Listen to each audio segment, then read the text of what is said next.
Okay, let's continue. हम लगातार बढ़ेंगे आगे. We are looking at God's house that it wants to have glory. और परमेश्वर का जो घर के बारे में देख रहे थे कि जहाँ पर परमेश्वर की महिमा होती है. And we also said that when God is there, His presence is there, there will be blessings. और जहाँ परमेश्वर की उपस्थिति होती है वहाँ परमेश्वर की आशीष भी होती है. We saw in Psalm 132 7 blessings or promises. और हमने भजन संहिता 132 में हमने देखा जहाँ पर 7 प्रतिज्ञा हैं जहाँ पर वास करती है या बनी रहती है. So God's glory should be there in His house. और परमेश्वर की महिमा वहाँ पर होना अति आवश्यक है. God wants us to arise and display His glory. और हम क्या करना है? परमेश्वर की उस महिमा के लिए हमें प्रकाशित होना है, प्रकाशन को प्राप्त करना है. So how does God show His glory to the world? कैसे परमेश्वर अपनी महिमा को इस संसार के लोगों के बीच में दिखाता है? Through His people.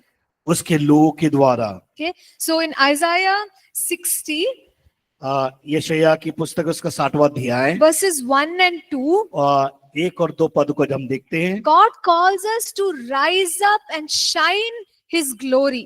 परमेश्वर चाहता है कि हम क्या करें? उसके लिए उदय हो, प्रकाशमान हो और लोगों को हम उस तेज को प्रकाशित कर सके. Even if there is darkness in the world around us, हमारे चारों ओर अंधकार होने के बावजूद भी we will still carry the brightness of God's glory. और हमें क्या करना? परमेश्वर के तेज को हमारे द्वारा प्रकट करना है. So even after STBC, you people will go to different places. अब यहाँ पर जब हमें इस कॉलेज में आए हैं, अब अलग अलग जगहों से जब हम जाते हैं, So go to reflect the glory of God through your life. हम अपने जीवन के द्वारा परमेश्वर की महिमा को प्रकट करें. God wants to reveal His glory through you in your college, in your workplace. परमेश्वर आपके द्वारा आपके कार्य क्षेत्र में, आपके कॉलेज जहाँ पढ़ाई करते वहां पर होने पाए. And God wants to reveal His glory through you in your house. और परमेश्वर अपनी महिमा को आपके द्वारा आपके घरों में भी वो प्रकट करवाना चाहता So है. each one of us is carrying the glory of God. और हम हर एक जन हम क्या कर रहे हैं? उसकी महिमा को लेकर चल रहे हैं. And through you, through me, God wants to show His glory to the world. मेरे द्वारा, आपके द्वारा परमेश्वर अपनी महिमा को प्रकट करता है. So the glory of God is also revealed through signs and wonders. और परमेश्वर की महिमा हम देखते हैं कि चिन्ह और चमत्कार और आश्चर्य कर्मों के द्वारा प्रकट होती है. So the first time Jesus engaged in a miracle, जब प्रभु यीशु मसीह पहली बार उस आश्चर्य कर्म में जब प्रवेश किया, in John chapter 2, the water was turned into wine. पहला जो चमत्कार यीशु मसीह के द्वारा हुआ, जो काना के विवाह के स्थान पर जहाँ पर पानी को दाखरस बना दिया गया. So in John chapter 2 and verse 11, the scripture says, in this way He manifested His glory. और हम देखते हैं यूहन्ना 2 अध्याय 11 पद के अनुसार इसी प्रकार परमेश्वर ने क्या किया? अपने आप को प्रकट किया और कार्य को करके So दिखाया. God revealed His glory through a miracle.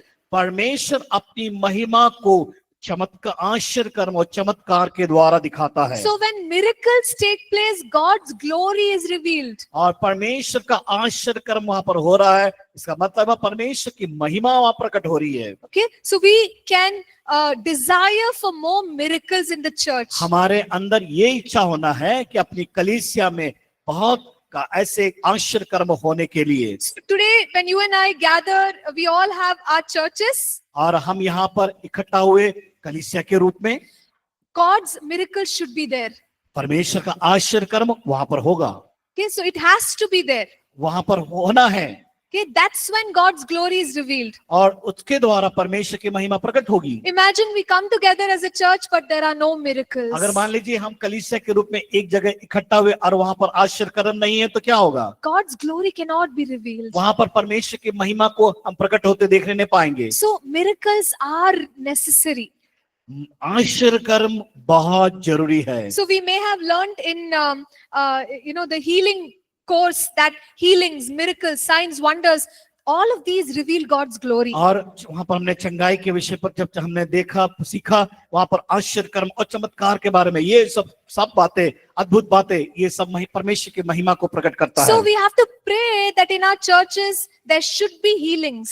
हम इस बात की प्रार्थना करें कि हमारे चर्च में, हमारी कलीसिया में चमत्कार और आश्चर्य कर्म होना है, There must be healings. और वहां पर चंगाई होना है, There must be deliverance from demonic spirits. और दुष्ट आत्मा की शक्ति के ऊपर लोग छुटकारा पाना है वहां पर। So when these kind of things happen, God's glory is revealed in the church. और जब इस प्रकार की बातें होती है, इसका मतलब ये है कि परमेश्वर की महिमा वहां पर प्रकट होती है, दिखाई देती So है। we must all pray, God, in our church, let there be healings, let हम- there be miracles. आप सब इस बात के लिए प्रार्थना करना कि परमेश्वर मेरी कलीसिया में एक चमत्कार होना है, आश्चर्य कर्म होना है, अद्भुत काम होना So है, that your glory is revealed. ताकि परमेश्वर आपकी महिमा वहां पर दिखाई दे There सके। were certain situations when God's glory went away.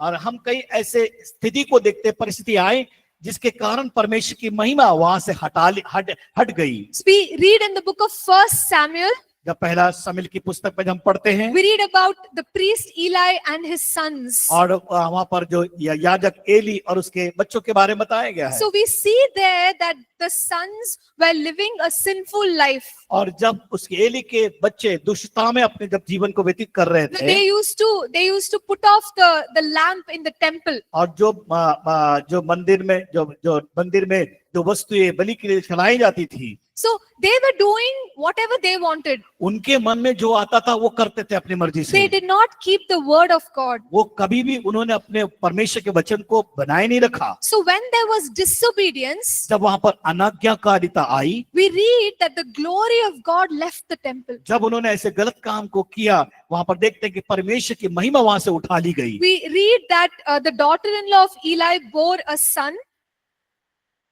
The daughter-in-law of Eli bore a son. और एली के जो बच्चे के एली के बच्चों के जो बच्चों के बारे में हम जब देखते हैं, The child was called Ichabod.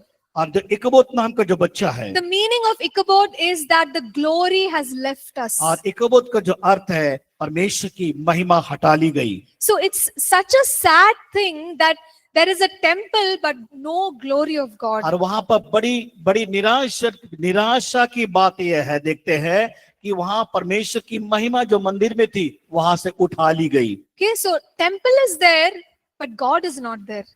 मंदिर तो वहां पर है, लेकिन परमेश्वर की उपस्थिति नहीं है। Why? क्यों? Disobedience. अनाज्ञाकारिता के कारण। The priests were disobedient.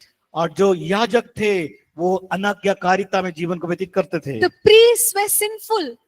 और याजक पाप से भरा हुआ उनका जीवन था। Glory of God left. परमेश्वर की महिमा चली गई। Okay, so why are we learning all these things? हम इन बातों को क्यों सीख रहे हैं यहाँ पर? So that we can understand how to keep the glory of God in the church. कि कैसे हम परमेश्वर की महिमा को बरकरार अपनी कलीसिया में रख सकते So हैं। there is another situation when God's glory left. और दूसरा जो स्थिति थी जहां पर परमेश्वर की महिमा चली गई, We see that in Ezekiel, he talks about abomination in the house of God. और जो देखते हैं कि परमेश्वर के जो मंदिर में परमेश्वर के जो मंदिर में वहां पर कुछ घटना को हम देखते हैं। So the priests had given themselves to idolatry, worship of idols. और वहां पर याजक स्वयं ने जो अलग अन्य प्रतिमाओं की उपासना करने के लिए समर्पित किया। So when they started doing this, God's presence went out of the temple. जब उन्होंने वहां पर अलग अलग ईश्वरों को प्रतिमाओं की उपासना करने शुरू किए, वहां से परमेश्वर की महिमा हटा ली गई। So we can understand what God dislikes or what God hates. और इस बात को समझना है कि परमेश्वर किन बातों को पसंद करता है और किन बातों को वो नकारता है। So because he was unhappy about idol worship, God's glory left the temple. और परमेश्वर उन बातों से प्रसन्न नहीं होता जो उसके विरोध में हो, जैसे अन्य ईश्वर प्रतिमाओं की और ईश्वर की उपासना करने के द्वारा। Okay, so today our worship should be directed only towards God. और हमारा जो आज इस समय की जो आराधना हमारे होने चाहिए, केवल परमेश्वर को, सीधा परमेश्वर को देना है। There is His commandment, there shall be no other gods. और उसकी आज्ञा है कि मुझे छोड़ को और कोई दूसरा ईश्वर नहीं। Okay, so we must follow the instructions of God. हम परमेश्वर के निर्देशों का पालन करें। The Bible also talks about a future temple. और परमेश्वर भविष्य के मंदिर के बारे में बात करता है। In Ezekiel 43, there is the description of the future temple of God. भविष्य के मंदिर के बारे में यहेजकेल की पुस्तक उसका 43 अध्याय में हम देखने पाते हैं। So, it's a very beautiful temple, और वो बहुत ही अति सुंदर जो मंदिर है, and it will be filled with the glory of God. और वो परमेश्वर का जो मंदिर है उसकी महिमा से भरा हुआ है। So we can expect that in the future. और भविष्य में उस बात की हम कामना कर सकते हैं। So we've talked a lot about God's house as a temple. हमने बहुत से परमेश्वर के घर के मंदिर के बारे में हमने बहुत सी बातों पर चर्चा किया, देखा। So again, we are not talking about a building. हम फिर से उस मंदिर के बारे में हम बात नहीं करेंगे, भवन के बारे में बात नहीं करेंगे। We are talking about God's people coming together. हम बात करते हैं कि परमेश्वर के लोग एक जगह इकट्ठा होना। In Matthew 18 and verse 20, मत्ती 18 उसका हम 20 में देखते हैं। we see God says, where 2 or 3 people are gathered, there I will be in their midst. और कहता है कि मेरे नाम से जहां कहीं 2 या 3 इकट्ठा होते हैं, मैं उनके मध्य में उपस्थित होता हूं। So that is what it means, carrying the presence of God. और ये बातों को हमको लेके चलना है परमेश्वर की उपस्थिति के लिए। So when you and I come together as believers, God's presence is there. जब कभी हम विश्वासी होने के नाते एक जगह इकट्ठा होते हैं और उसके पास आते हैं, तो वहां पर परमेश्वर की उपस्थिति होती है। God's power is there. परमेश्वर की सामर्थ वहां होती है। God's glory should be there. परमेश्वर की महिमा वहां होती है, बनी रहती है। The early church had a testimony like this. और इस प्रकार प्रारंभिक की कलीसियाओं के अंदर हम गवाहियों को देखते हैं। So whenever they came together, there were signs, wonders and miracles. जब कभी वो इकट्ठा होते थे, अद्भुत कामों को, चमत्कारों को देखने पाते थे। So we can see the glory of God in the early temple. और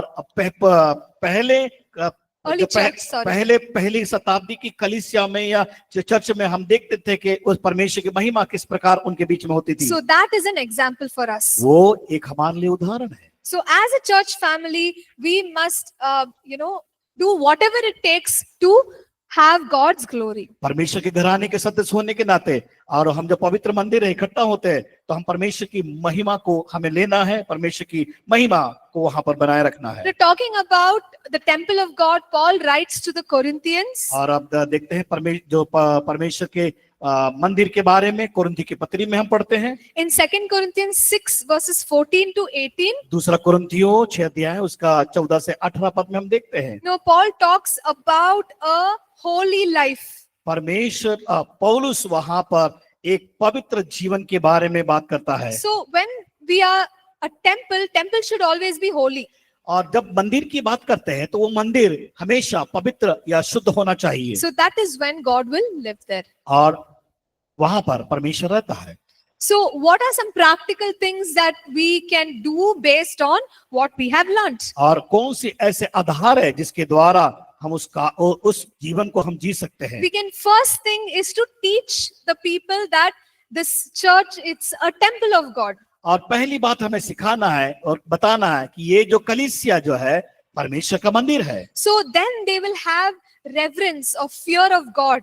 तब उनके अंदर परमेश्वर का डर आएगा और उसको सम्मान देंगे। And we must maintain our church as such a place where God will love to come and be there. और इस बात हम इस प्रकार तैयार करना है ताकि परमेश्वर उस कलीसिया से प्रसन्न हो और वहां पर वो रहे। So that we can experience God's glory more and more. और हम क्या करेंगे? परमेश्वर की महिमा को अधिक से अधिक अनुभव हम करने पाएंगे। And also train every believer to display or reveal God's glory. और प्रत्येक कलीसिया के विश्वासी को इस बात को सिखाना है कि वो अपने जीवन के अंदर किस प्रकार परमेश्वर की महिमा को प्रकट करे या महिमा को दिखा सके। So, another thing we have to remember is we should not simply do Christian activities. हम दूसरा उदाहरण को देखेंगे। हम एक साधारण मसीह जीवन व्यतीत करते हुए जीने के लिए नहीं है। So, if we are praying, worshipping simply without having a heart towards that. बिना हमारे अंदर वो बोझ रखे हुए प्रार्थना तो करते हैं, आराधना करते हैं, लेकिन बिना बोझ के अगर हो वो नहीं हो सकता। We may get into a pattern of what we call dead religion. और इस वो तरीका होता है एक मृत मसीह या मृत व्यक्ति के समान, Dead religion. जो मृत सामाजिक जो समाज में पाए जाने वाले लोग। So, just doing Christian activities will not invite God's presence. और मसीह समाज में हम देखते हैं ऐसे कार्यक्रमों को करते हैं, लेकिन वहां परमेश्वर की उपस्थिति को हम देखने नहीं पाते। When we are walking according to God's instruction, that's when we experience God's presence, God's blessings. जब परमेश्वर के वचन के निर्देश के अनुसार जब बढ़ते हैं तब परमेश्वर की महिमा, परमेश्वर की उपस्थिति को वो हम देखने पाते हैं। Okay, so based on this, I'm sure that each one of us will want to live a righteous and holy life. और इसके आधार पर, इस विषय के आधार पर ये विश्वास हम करते हैं कि आप अपने जीवन को एक पवित्र और धार्मिकता की ओर लेकर चलने के लिए प्रयास करेंगे। We must look at church as God's temple. और हम एक कलीसिया को देखते हैं वो किसके समान, परमेश्वर के मंदिर के समान। Okay, so let's look at a few more pictures. कुछ और हम दृश्य को देखने पाएंगे। And after that, we go into things like baptism and all that. और उसके बाद हम दूसरे बातों को, जो बपतिस्मा है उसके बारे में हम देखने बातों को समझने पाएंगे। So the local church is also called Zion. और स्थानीय जो कलीसिया हम देखते हैं वो सियोन कहलाती है। So in the Old Testament, Zion is a very significant place. और जो पुराने नियम के अंदर हम देखने पाते हैं सियोन एक महत्वपूर्ण एक स्थान था। But in the New Testament, the church is called as the New Zion. और अब नए नियम में हम देखते हैं कि कलीसिया एक सियोन है, परमेश्वर के चुने हुए लोग। In Hebrews chapter 12 verse 22, और इब्रानी की पत्री उसका 12 अध्याय उसका 22 पद को हम जब देखते हैं, it says, "But you have come to Mount Zion and to the city of the living God, the heavenly Jerusalem, to an innumerable company of angels." परंतु तुम सियोन के पहाड़ के पास और जीवित परमेश्वर के नगर स्वर्गीय यरूशलेम के पास। Okay, so the church is referred to as Zion. और कलीसिया एक सियोन के समान है। So Zion is a chosen city of God. और सियोन जो है परमेश्वर की नगर है जो चुना हुआ है। So when God calls us Zion, it means you and I are God's chosen people. और परमेश्वर अगर सियोन करके पुकारता है, इसका मतलब यह है मैं और आप परमेश्वर के चुने हुए लोग हैं। Okay, so that is the understanding when we are called as Zion. और इस बात को समझना है जब हमें सियोन करके पुकारा जाता है तब। And God chooses to dwell in Zion. और परमेश्वर चुनाव करता है उसमें वास करने के लिए। So God wants to dwell in our midst because we are Zion. और परमेश्वर हमारे बीच में वास करता है इसलिए कारण क्या है? क्योंकि हम सियोन है, हम चुने हुए लोग हैं। So when God lives in our midst, there are certain things that He will do. और जब परमेश्वर हमारे बीच में वास करता है तो परमेश्वर कुछ कार्यों को हमारे द्वारा करवाना चाहता है, देखना चाहता है। So through us, God will shine. हमारे द्वारा परमेश्वर अपनी महिमा को प्रकट करता है। So there are scriptures for whatever I'm saying. आप जो कुछ वचन अब यहाँ पर मैं बता रही हूँ, But I'm not reading out those scriptures, okay? वो उन वचनों को हमें पढ़ना है। So you can read it later. आप बाद में उसको पढ़िएगा। God will display His glory through us because we are Zion. परमेश्वर मेरे और आपके द्वारा महिमा को प्रकट करता है, कारण क्या है? सियोन, इसका मतलब है हम चुने हुए लोग। The scripture says that there will be deliverance in Zion. और सियोन में छुटकारा है। So you and I can expect God to deliver us from the works of the evil one because we are Zion. परमेश्वर अपने अद्भुत काम को, छुटकारे को काम करता है जो दुष्ट की शक्ति के ऊपर। कारण ये क्या है? क्योंकि हम उसके सियोन हैं, चुने हुए लोग हैं। So if we are going through any oppression of Satan, demons, we can say no, I am Zion. There is deliverance in my life. और शैतान किसी प्रकार की कुछ ऐसी बातों को लाता है तब हमें सामना जब होता है तो हमें कहना है कि मैं सियोन हूँ, मैं परमेश्वर का चुना हुआ हूँ, ये मेरे द्वारा मेरे जीवन में तो कुछ नहीं कर सकता। God, shows His strength through us. परमेश्वर हमारे द्वारा उसके सामर्थ को प्रकट करता And है। God will show His strength in our lives. परमेश्वर अपनी सामर्थ को हमारे जीवन में प्रकट करता है The voice of the Lord will release His strength upon us. और परमेश्वर के उस वचन के द्वारा हमारे अंदर उसको प्रकट करता है। So all of this God wants to do for His people, that is us. परमेश्वर इन सारे बातों को हमारे द्वारा करता है। So what is the practical, what do we receive from this? हम इसके द्वारा क्या प्राप्त किए? We understand that we are God's own special people. क्योंकि हम परमेश्वर के लिए विशेष जन हैं। Okay, so we need that understanding. हमें उस बात को समझना है। Now, of course, in the world, we may be smaller than other people, और हम इस संसार में दूसरों से हो सकता है हम छोटे होंगे, but we need the understanding that in God's eyes, we are the chosen people. और हम परमेश्वर की दृष्टि के अनुसार देखेंगे तो हम परमेश्वर के चुने हुए लोग हैं। Okay, so we need that sense of peace, confidence that I am God's chosen person. और हमारे अंदर इस बात से उत्साहित होना है कि मैं परमेश्वर को चुना हूँ। मेरे अंदर क्योंकि मैं उसके द्वारा वो शंका नहीं, उसके द्वारा मेरे अंदर उत्साह और प्रोत्साहन भरा हुआ है। And every group of people has their own culture. और हर समूह के अंदर हम देखते हैं लोगों की अलग अलग संस्कृतियां पाई जाती है। We as the people, God's own Zion, we should have kingdom culture. और हम सब जब अलग अलग संस्कृति से आते हैं, लेकिन जब परमेश्वर के सियोन में या उसके हम चुने जाते हैं, वो परमेश्वर के राज का एक संस्कृति है। Right? So it's not, your culture, my culture, it's kingdom culture. और ये मेरा राज, मेरा संस्कृति, तुम्हारा संस्कृति है, लेकिन ये परमेश्वर के राज की संस्कृति के बारे में So बताता as है। God's people, we must carry the values and the culture of the kingdom. पर मेरे और आपकी जिम्मेदारी है कि उस मूल्य को समझें कि परमेश्वर के राज की संस्कृति को हम लेकर चले। And as we said, in Zion, God displays His strength, His power. So we must expect to see that through our lives. और परमेश्वर, हम जब परमेश्वर के सियोन हैं तो हमारे जीवन के द्वारा इस बात को प्रकट करें कि उसकी सामर्थ, उसकी शक्ति हमारे जीवन में है। Let's move on to the next picture here, और अगले चित्रण की ओर हम जाएंगे, which is the vine and the branches. जिसका जो विषय है दाखलता और डालियां।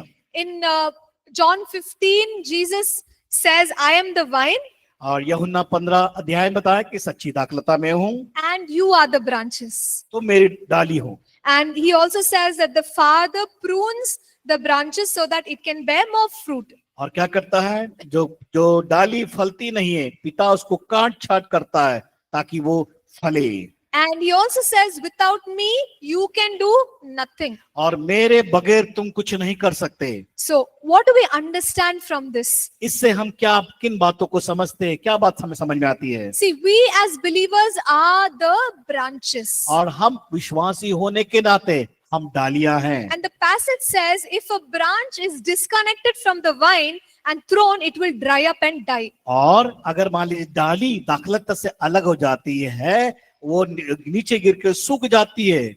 So, a believer should always be connected to Christ. इसका मतलब ये है कि हमें क्या करना है, एक विश्वासी होने के नाते दाखलता से हमें बनी रहना है, क्योंकि हम डाली हैं। We need to be intimate with Jesus. हमें क्या करना है, उसके साथ हमें संपर्क बनाना है, उसके साथ जुड़े रहना है। So we read that Jesus was in the bosom of the Father, or Jesus was in the embrace of the Father. और हम देखते हैं कि जिस प्रकार एक यीशु अपने पिता के साथ लिपटा हुआ रहता है, Right? So Jesus was so close to the Father. क्योंकि यीशु अपने पिता के बहुत ही करीब रहता है। In the same way, God wants us to be close to Him. और परमेश्वर हमारे जीवन से चाहता है कि हम भी उसके साथ लिपटे रहे, उसमें बने रहे। So the vine has the branches in the vine. ताकि उस दाखलता में डाली बनी रहे और फले। So that is when your life and my life will be fruitful. और जब मेरा और आपका जीवन जब उसमें बना रहेगा तो वो फलवंत होगा। Right? So this is the requirement for us to be fruitful. और ये हमारे जीवन में परमेश्वर की इच्छा है और पूर्ति करता है ताकि हम अपने जीवन से फल को ला सके। So fruitfulness comes by being with Jesus. और फलवंत कैसा होगा? जब हम मसीह में बने रहेंगे, जुड़े रहेंगे। In English, that word is abide. और इंग्लिश में उसका अबाइड का मतलब है जुड़े रहना, हिंदी में। So abide means living. बने रहना, उसमें बने रहना, जीवित रहना। It's something like, I live in my house, उदाहरण के लिए मैं अपने घर में रहती हूँ but I may visit a park, और मैं पार्क में जाती हूँ घूमने right? के लिए। So in English, you look at it as you're living in your house the whole time, but you may visit one or two places for a short time. और हम घर में तो हमेशा रहते हैं, प्रतिदिन रहते हैं, लेकिन हम कुछ समय के लिए बाहर घूमने जाते हैं। So when the scripture says abide in me, Jesus is saying you have to live with me. और यहाँ पर वचन कहता है कि तुम मुझ में बने रहो, मेरे साथ जुड़े रहो करके बताता So है। Jesus is not saying visit me morning, evening, night. That's it. और यीशु मसीह इस बात को नहीं बता रहा है कि तुम सुबह शाम दोपहर मेरे पास आते रहो मिलने के लिए। Right? So it's not just visiting, small meeting, but it is living with Christ. एक छोटी सी सभा के लिए जाना नहीं, लेकिन हमेशा मेरे साथ बने रहो। So when we are completely connected with Christ, जब हम पूर्ण तरह से हम जुड़े रहेंगे, when we are in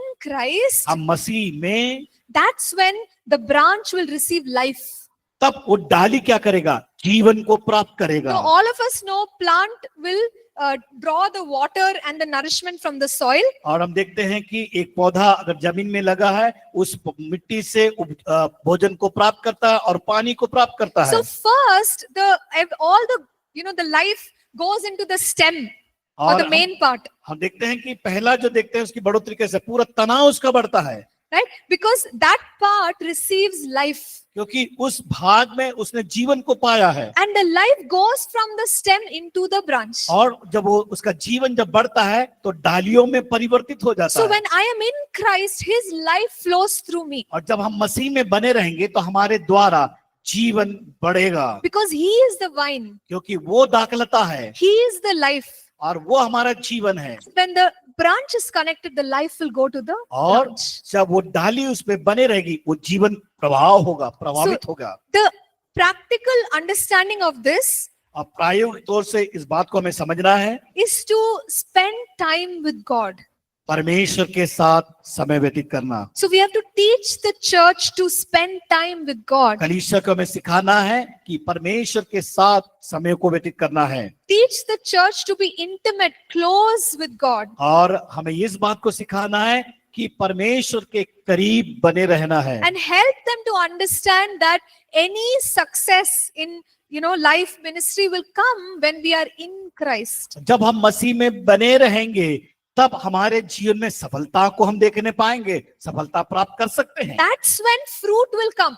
तब इसका मतलब वहां पर यह है कि उसके द्वारा हम फल को देखने पाएंगे। And Jesus says, without me you can do nothing. मेरे बगैर तुम कुछ भी नहीं कर सकते, वचन कहता है। If you are disconnected from me, you can do nothing. अगर मेरे से हटकर करोगे तुम्हारे जीवन में कुछ भी प्राप्त नहीं कर पाओगे। The meaning of that word nothing is actually originally zero. और उस जो नहीं का मतलब है, उसका अर्थ को समझते शून्य। So without Jesus we are zero. बिना यीशु के मैं और आप शून्य है। Right? So that is the understanding. वो इस बात को समझना So है। not for a minute we can be disconnected from Him. और हम एक क्षण भी परमेश्वर से हम दूरी नहीं बना सकते। So the next thing we can encourage people is to be fruitful. और हमें दूसरों उन लोगों को प्रोत्साहित करना है ताकि उनका जीवन में फल आ सके। So go with the purpose of God for your life.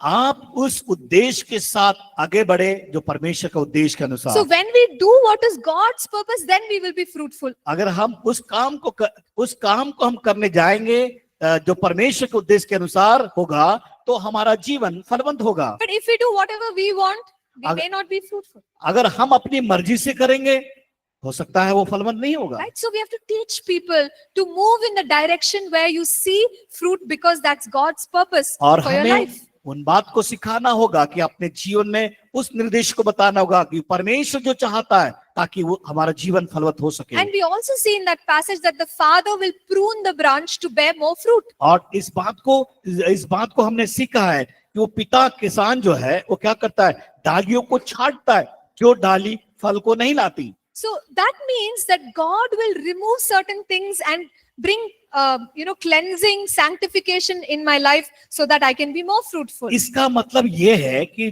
काट छाट का मतलब इसके हमारे जीवन में कुछ कमियां हैं, कुछ जो अशुद्धिकरण है, जो हमारे अंदर कमियां हैं, उसको हटाकर वो फलवंत बनाने के लिए। Okay, so this is the understanding of the vine and the branches. और आपने इस बात को समझा होगा कि दाखलता और डालियों के बारे में। So how many pictures have we done so far? अभी तक हमने कितने दृश्य को पूरा किया है?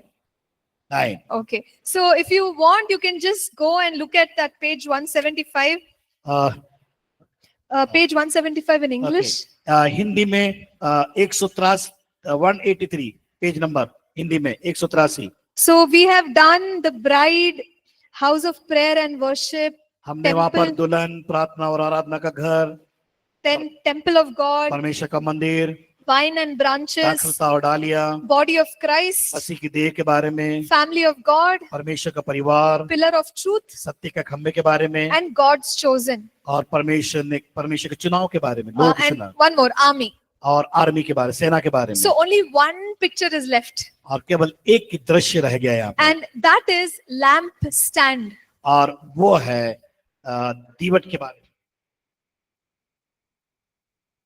दीवट के बारे में। So in the tabernacle, there God instructed Moses to make a lamp stand. मिलाप वाले तंबू में परमेश्वर ने मूसा को आदेश दिया वहां पर एक उस वेदी में दीवट को रखने के लिए। So a golden lampstand, also called as menorah. और जो सोने का दीवट है उसको हिंदी में मनोरा बोलते हैं। And God instructed the light or the flames to be there continuously. और वहां पर परमेश्वर ने ये निर्देश दिया है कि वहां पर लगातार हमेशा वहां पर प्रकाश रहना है। So this was in the outer court, inner court, right? Inner court. It was in the inner court. और वो मिलाप वाले तंबू के अंदर जो महापवित्र स्थान होता है वहां पर रहने के लिए। So the priest had the duty to keep the flame alive. The flame should be there. It should not go out. और वो जो वो धूप है या वो आग है वो कभी भी वहां बुझना नहीं है। So the priest's job was to trim the lamp. और वो याजक की जिम्मेदारी होती थी कि वो दीवट में बत्तियों को जला के रखना। So the advantage of having this light in the inner court, inner place was there was light for the priest to move around. और वो प्रकाश वो जलते रहना है वो दीवट में, इसलिए कि वहां पर याजक उस वेदी के चारों ओर चले। So one understanding of this light is revelation of God's word. और ये दीवट या प्रकाश इस बात को दर्शाता है, परमेश्वर के प्रकाशन के बारे में दर्शाता है। यहाँ So पर we need revelation of God's word. परमेश्वर के वचन का हमारे पास प्रकाशन होना चाहिए। Okay, so this is the understanding of the lampstand. और ये जो दीवट के बारे में जो बारे में हमको समझना है। The light also gives us direction. और जो प्रकाश हमेशा हमें मार्गदर्शन करता है। So in the context of the church, जो कलीसिया से संबंधित हम इस बात को जब देखते हैं, we see in the book of Revelation प्रकाशित वाक्य की पुस्तक में, that God is walking in the midst of 7 golden lampstands. और परमेश्वर क्या कर रहा है, वो 7 दीवटों के बीच में चलता फिरता हुआ। So here the lampstand represents the church. और ये जो दीवट है कलीसिया को प्रदर्शित करता है। So he is moving among the lampstands and he's checking which one is good and which one is not. और वो दीवट कहने जो कलीसिया जो दीवट के रूप में है, वो देख रहा है कि कौन सी कलीसिया है, लोग कैसे हैं। So let's read from Revelation chapter 2. हम प्रकाशित वाक्य 2 अध्याय verse 1 and 5. उसका पहला और 5वां पद को पढ़ेंगे। So it says, to the angel of the church of Ephesus write, these things says he who holds the 7 stars in his right hand, who walks in the midst of the 7 golden lampstands. Remember, therefore, from where you have fallen, repent and do the first works, or else I will come to you quickly and remove your lampstand from its place unless you repent. इस प्रकार लिखा है इफिसियों की कलीसिया के दूत को यह लिख कि जो सातों तारे अपने दाहिने हाथ में लिए हुए हैं और सोने की सातों दीवटों के बीच में फिरता है, वो ये कहता है कि इसलिए चेत कर कि कहाँ से गिरा है, मन फिरा, पहले के समान काम कर। यदि तू मन न फिराएगा तो मैं तेरे पास आकर तेरी दीवट को उस स्थान से हटा दूंगा। So, the church is the lampstand. और कलीसिया वो क्या है, दीपक है या वो दीवट है। Lampstand because, as we said, it shines the glory of God to the world. और जो दीवट है जिससे प्रकाश निकलता है, इसका मतलब यह है कि वो संसार में प्रकाशन को लेके आता है या प्रकाशित करता है उस प्रकाशन के द्वारा, ज्योति के द्वारा। So God is saying that the lampstand should be for his approval. और जो God wants to approve the lampstands. परमेश्वर उस बात को ये इस बात से प्रकाशित करता है दीवट के द्वारा। So the lampstand should please God. वो जो दीवट है परमेश्वर को उसके द्वारा परमेश्वर को प्रसन्न करने के द्वारा। If God is not happy with the lampstand, अगर वो दीवट से परमेश्वर प्रसन्न नहीं होता है, what did the scripture say? वचन क्या कहता है? He said, I will remove. मैं उसे हटा दूंगा। So the question is God happy with our church? अगर प्रश्न यहाँ पर है कि अगर परमेश्वर कलीसिया से प्रसन्न होता है, So when is God happy with the church? कब परमेश्वर कलीसिया से प्रसन्न होता है? When the church is walking according to his instructions. जब कलीसिया परमेश्वर के वचन के निर्देश के अनुसार जब चलती है। You know, we can have a church that can please people. We can have a church that can please people or make people happy. कई बार हम देखते हैं कलीसिया में लोग क्या करते हैं, लोगों को प्रसन्न करते हुए। But the question is God happy with the church? क्या प्रश्न यहाँ पर है कि क्या परमेश्वर लोगों से प्रसन्न हो रहा है? Happy with the church. कलीसिया से प्रसन्न हो रहा है। So we must have a church that pleases God. हम कलीसिया होने के नाते हमें परमेश्वर को प्रसन्न करना है। So there are two things we understood. दो बातें हमने यहाँ पर समझा। Church is the light to the world. और जो कलीसिया है संसार के लिए ज्योति है। We also said that the lampstand or the church should please God. और दूसरा जो दीवट के बारे में बताता है कि परमेश्वर को प्रसन्न करने वाली कलीसिया। So these are, the key points from this chapter. और इस अध्याय से हमने मुख्य कुंजी को हमने देखा है। So what we will do is we will pick up section 3 tomorrow. और कल हम तीसरा भाग को हम लेंगे। And mostly we'll finish it and then we'll go to one more book. और हम इसको खत्म करने के बाद एक और पुस्तक को हम ध्यान करेंगे। That's a very practical subject. It's church planting. और वो जो बहुत ही प्रायोगिक बात है जो कलीसिया की स्थापना के लिए। So now since we have seen 10 pictures, हमने 10 दृश्य को देखा। if you have any questions, you can ask. अगर इनमें से कोई आपके कुछ प्रश्न आपके पास हो तो पूछ सकते हैं। Even the online students, you can please unmute and ask. और ऑनलाइन स्टूडेंट्स भी प्रश्न कर सकते हैं।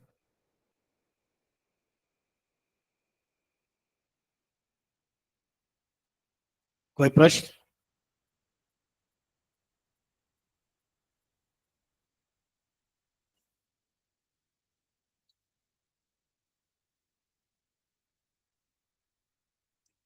Yes, brother. Can we pass on the mic, please? भाई प्रश्न पूछेंगे।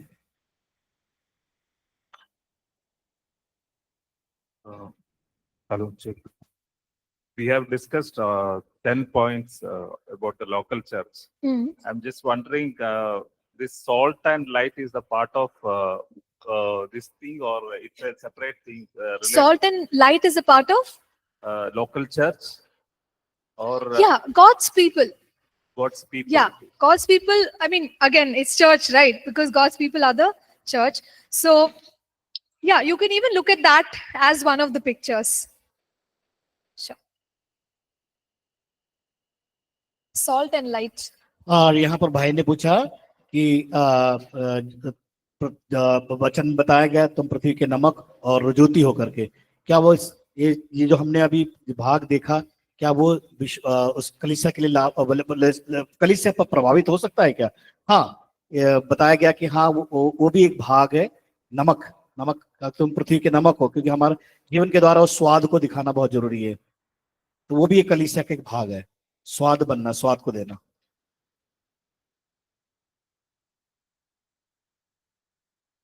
और कोई?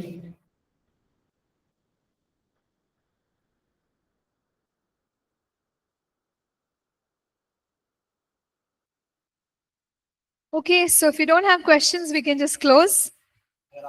अगर आपके पास प्रश्न नहीं है तो हम यहाँ पर समाप्त करेंगे। I would request one of the students to pray and then we can wrap और up. मैं विनती करते हूँ हमारे विद्यार्थी में से कोई एक जन प्रार्थना करे।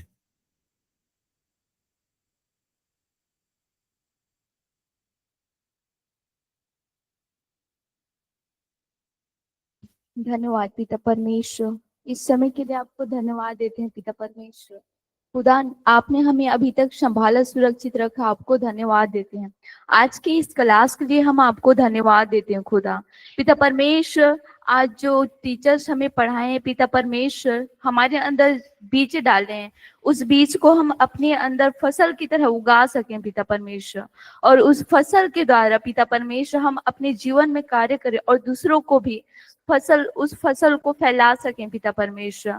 हमें इस क्लास के द्वारा पिता परमेश्वर हमें जो समझाया गया, हमें जो पढ़ाया गया, उसके अनुसार हम चल सकें पिता परमेश्वर। हम आपके वचन के भूखे बन सकें पिता परमेश्वर, हमारे जीवन में कार्य कर पिता परमेश्वर। जो इस वचन के द्वारा हम पिता परमेश्वर आगे बढ़ेंगे पिता परमेश्वर, उसमें आपका सामर्थ और अभिषेक उंडेलना पिता परमेश्वर। और पिता परमेश्वर आगे भी आपके हाथों में सौंपते हैं, आगे की क्लास को पिता परमेश्वर हमारे जीवन में कार्य कर पिता परमेश्वर। हम जो भी पढ़कर जाएंगे यहाँ से पिता परमेश्वर, उसके द्वारा हम उद्धार पा सकें और दूसरों को हम आशीष के योग्य बना सके पिता परमेश्वर। पिता परमेश्वर, हम आपको धन्यवाद देते हैं, उद्धारकर्ता प्रभु यीशु मसीह के नाम से मांगते हैं, आमीन। Amen.